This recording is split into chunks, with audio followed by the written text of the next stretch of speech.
Aceh kok ngapa-ngapa dikit-dikit mau merdeka, emang bantu apa aja sih? Kan banyak sering bertanya seperti itu. Itu yang saya bilang amnesia sejarah.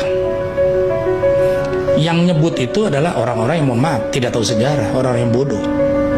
Kalau dia mau baca sejarah, ya zaman SMP, SD, sejarah itu jelas kok. Berapa besar jasa Aceh itu buat Republik ini. Secara simpelnya, tanpa Aceh Republik ini tidak ada. Jangan mikir kamu masih ada. Semua itu sudah menjadi negara federasi daripada Ratu Wilhelmina. Kita sama aja kayak Malaysia sekarang, atau Inggris di bawah protektorat Inggris. Aceh tidak. Kami masih punya kedutaan di Singapura, punya kedutaan di Amerika, punya kedutaan di Turki, punya kedutaan di mana-mana. We are still state, ya, sovereign state.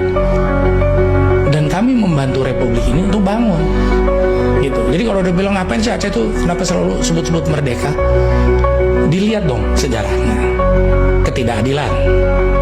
Kenapa kemarin waktu bencana ada ribut bilang merdeka? Saya katakan itu bukan aspirasi orang Aceh sebenarnya, tapi sebagian yang merasa bencana ini kok kita dibiarin saja. Jangan dibilang bencana itu kita dapat bantuan mendadak, tidak. LSM, kami dari Kesultanan dan juga Kesultanan Aceh yang lain yang setengah mati berjibaku dari hari 0, hari H1.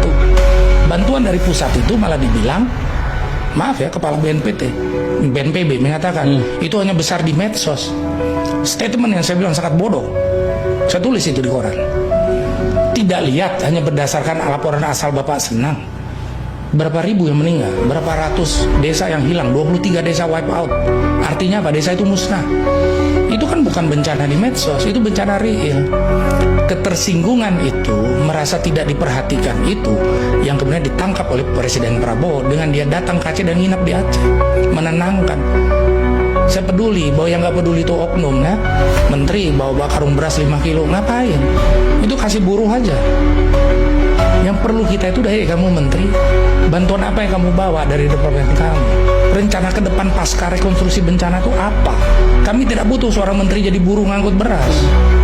Kami juga tidak perlu menteri yang hanya bawa beras 100 kilo, ya, terus pamer-pamer dan TV, sore udah pulang.